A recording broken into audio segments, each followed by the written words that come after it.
It's midsummer, and despite the challenges this year, things are looking pretty marvelous.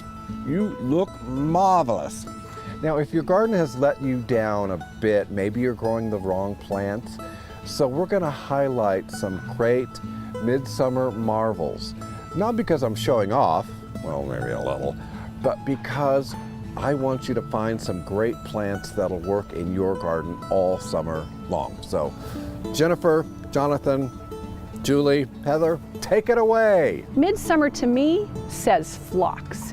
Their beautiful flowers are beloved by butterflies and have a lovely, soft, sweet fragrance. And they're really easy to grow. So if your perennial bed is boring right now, add some phlox. Butterflies also love zinnias. They're easy to land on, like a helicopter pad. In the May planting rush, many gardeners forget about zinnias because they're not yet in bloom. If you pinch them at planting, they'll branch out and explode with flowers by midsummer. Dianthus are also a great landing pad for butterflies, but you've probably never seen these. These are Amazon Neon Rose, and these are Amazon Neon Cherry. They were developed for the cut flower trade, but are marvelous in a home garden. Start the seeds indoors in March and set them out in May, and then stand back. They're like Sweet Williams on steroids. As long as we're talking about flowers that attract butterflies, of course, we have to show a butterfly bush. Rob has exactly two, and they're the same variety called lock-inch.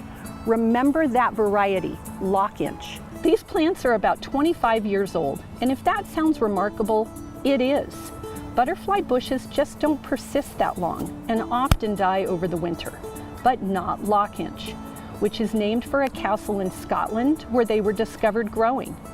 They've just started their big show, and they'll draw butterflies like magnets the rest of the summer. Rob freely admits that he mistimed the foxgloves this year. He sowed the seeds too late. It really should have been done in February, but here they are, blooming in the August heat. Foxgloves are the quintessential English cottage garden plants. Normally, they are biennials, which means they have a 2-year life cycle, making leaves the first year and blooming the second. But new varieties have been developed that bloom the first year. Bumblebees love them. Foxgloves are ordinarily grown in the ground in a shady place, but this is Rob we're talking about. If you'd like to try growing foxglove from seed, there are 3 varieties that bloom the first year when you sow them. So the first is the Dalmatian series. This is Dalmatian Peach. There's the Camelot series and the Foxy series. And of course, some nervous Nelly is going to point out that they're poisonous. Yeah, well, so are daffodils. Endeavor not to eat them.